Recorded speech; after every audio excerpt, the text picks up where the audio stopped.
vamos a tratar de ver algunos aspectos a tener en consideración para los casos de contratos que se vean afectados por los efectos de la pandemia generada por el COVID-19.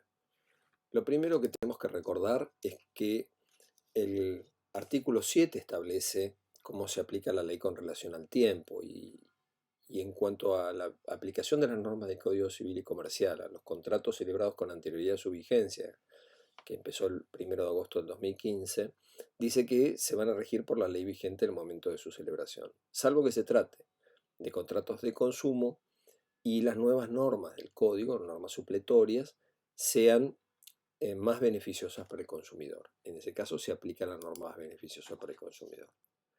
También es necesario recordar que en todo nuestro trabajo, en la interpretación que hagamos, en la resolución de casos, se deben aplicar la Constitución y los tratados de derechos humanos.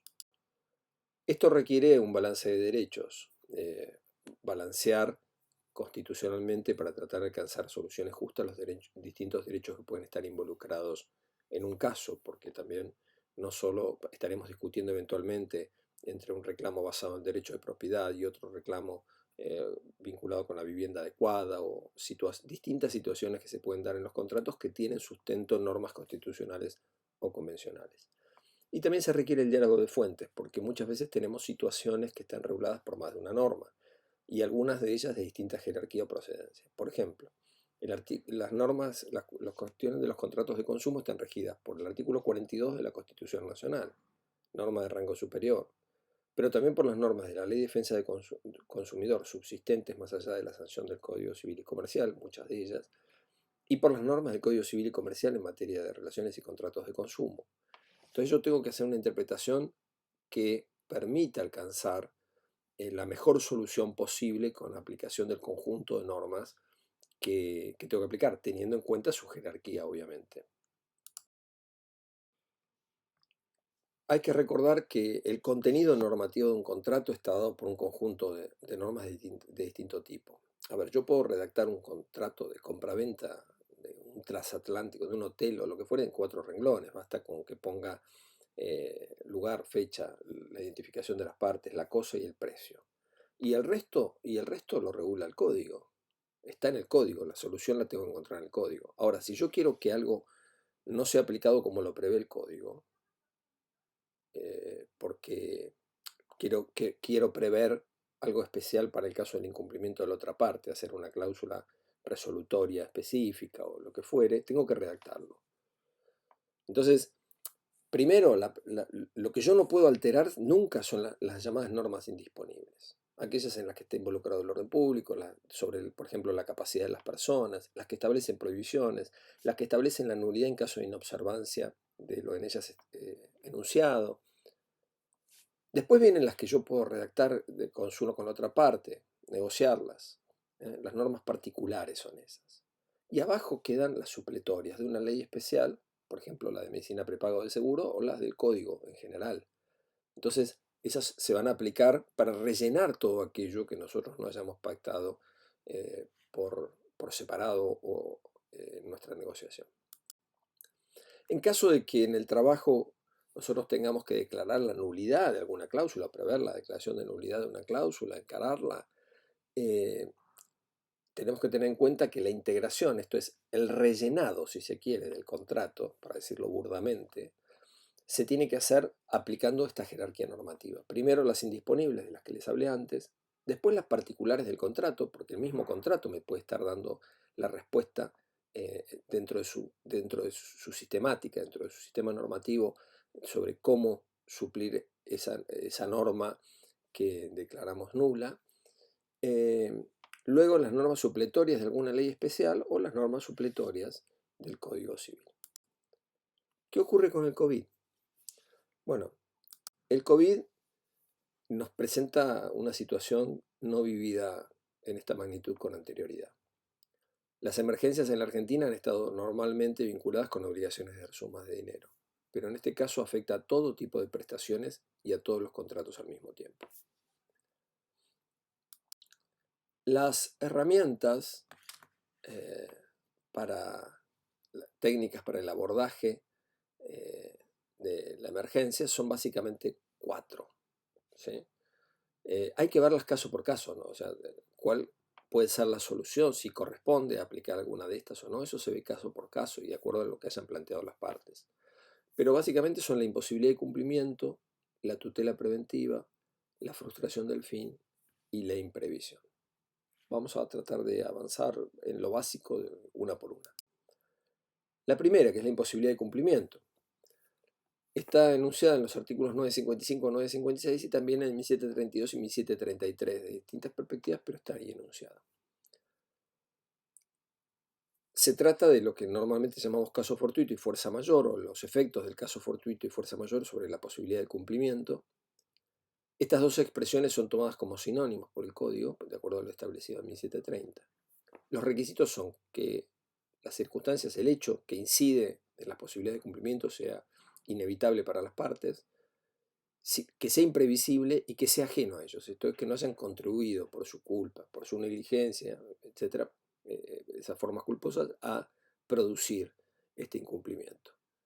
La pandemia en principio por su extensión puede ser considerada como un factor a tener en cuenta para el incumplimiento, impredecible, inevitable y externa a las partes. Insisto, se juzga caso por caso.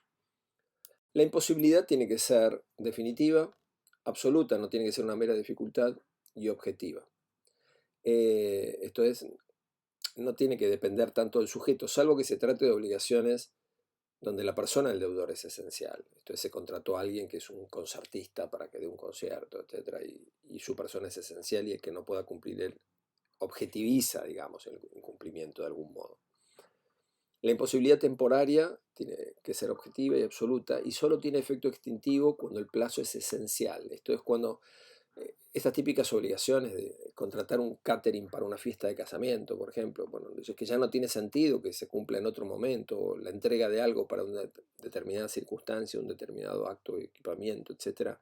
Bueno, estas son las que vamos a ver. Lo que ocurre con esto es que como en general se suspendió todo con la pandemia, es muy probable que todo también haya quedado suspendido en cuanto a los plazos que resultaban esenciales, y esto habrá que verlo caso por caso.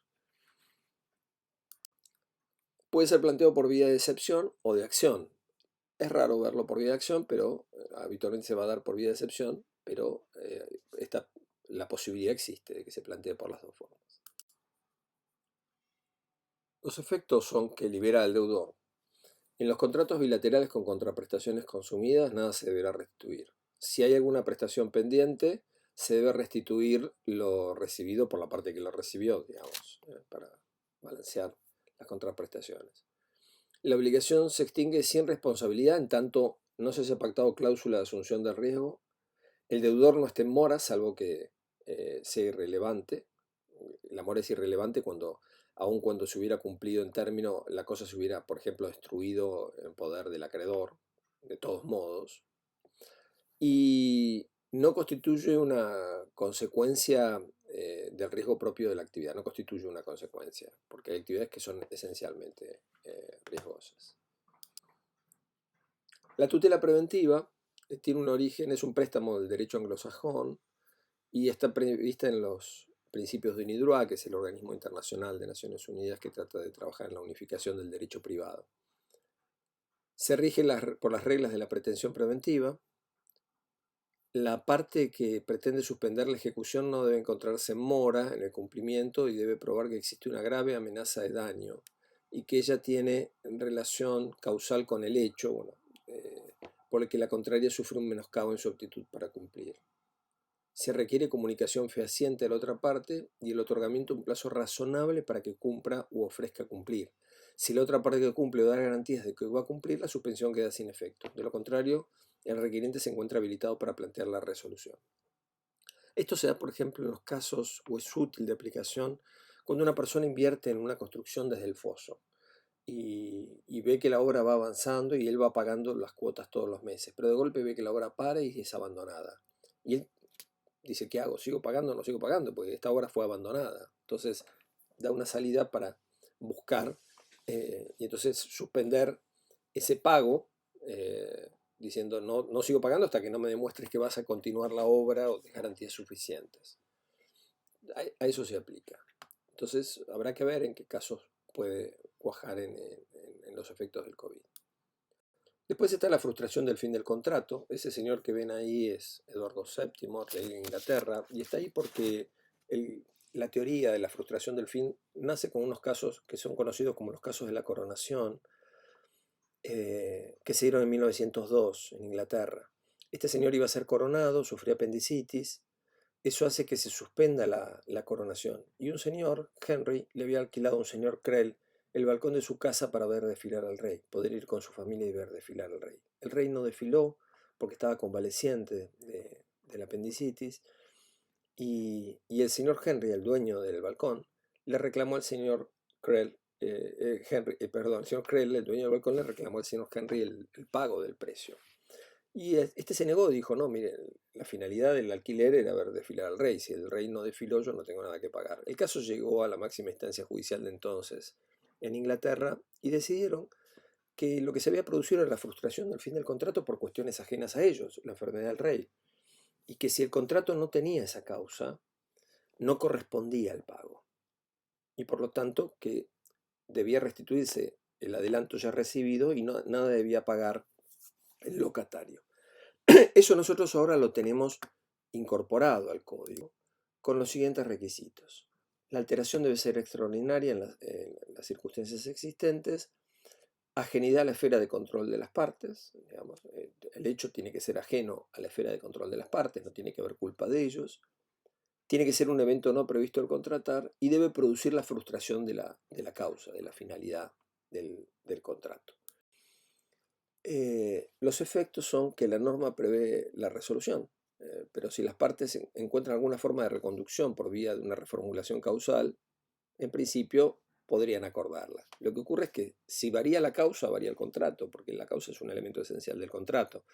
Entonces, en realidad, se trataría de un nuevo contrato, pero si les sirve desde el punto de vista de las prestaciones, funcional y económico, bueno, bienvenida sea esa reformulación entre ellas. Y finalmente la imprevisión. La imprevisión es vieja conocida, estaba en el código anterior, introducida al 1198 por la 17711.